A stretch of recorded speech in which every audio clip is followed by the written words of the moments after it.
బీదలైన మీరు ధన్యులు, దేవుని రాజ్యము మీది. ఇప్పుడు ఆకలిగునున్న మీరు ధన్యులు, మీరు తృప్తిపరచబడుదురు.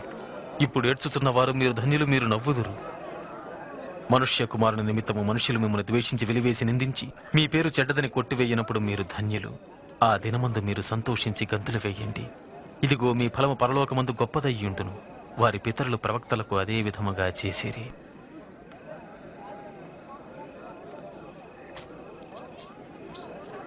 పదహారు, 17, 18, 19, 20 ఇంతే నా దగ్గర ఉంది.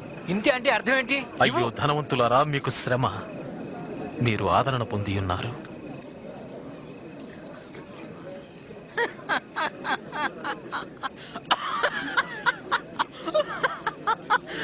అతను ధనికుడి కావాలని లేదు, వడ్డీ పిచ్చి వాళ్ళ ఉన్నాడు. అయ్యో ఇప్పుడు నవ్వుచున్న వారలారా, మీకు శ్రమ, మీరు దుఃఖించి ఏడ్తురు.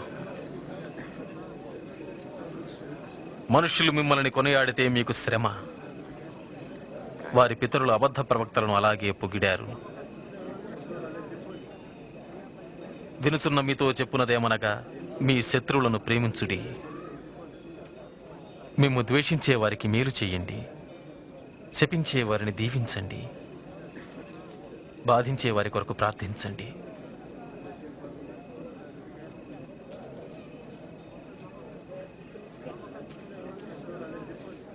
ఎవరైనా ఒక చెంప మీద కొడితే రెండవ చెంప కూడా చూపండి.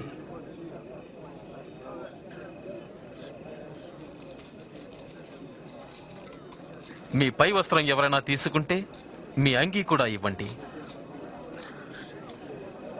మిమ్ము యాచించే ప్రతి వారికి ఇవ్వండి. మీకున్నది ఎవరైనా తీసుకుంటే మరలా అడగవద్దు.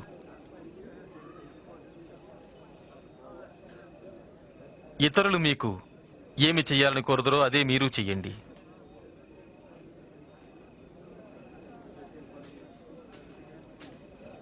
మిమ్ము ప్రేమించే వారిని మాత్రమే మీరు ప్రేమిస్తే మీరు ఆశీర్వాదం ఎందుకు పొందాలి? పాపులు కూడా వారిని ప్రేమించే వారిని ప్రేమిస్తారు.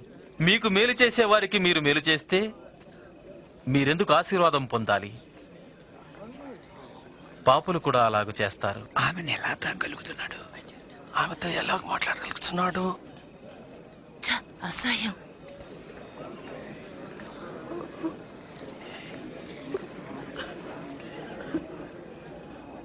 కాదు, మీ శత్రువుల్ని ప్రేమించండి, వారికి మేలు చెయ్యండి, మరలా పొందలేకపోయినా ఇవ్వండి.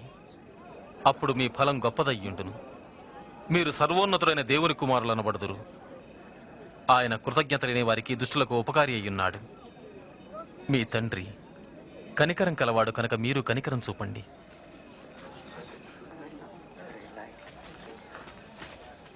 యేసు మమ్ము రక్షించు. తీర్పు తీర్చకండి, మీకు తీర్పు ఉండదు. నేరం మోపకండి, మీ మీద నేరం మోపబడదు. క్షమిస్తే మీకు క్షమాపణ లభిస్తుంది. నీ దారిలో మమ్మల్ని నడిపించు ప్రభు.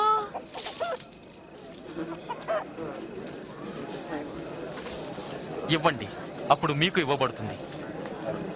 మీరిచ్చే కొలత చొప్పునే మీకు ఇవ్వబడుతుంది. గ్రుడ్డివాడు గ్రుడ్డివానికి దారి చూపగలడా? అలా చేస్తే ఇద్దరు తప్పక గుంటలో పడతారు. నీ కంటిలో ఉన్న దూలమును చూడక నీ సహోదరుని కంటిలో ఉన్న నలుసును చూడడం దేనికి?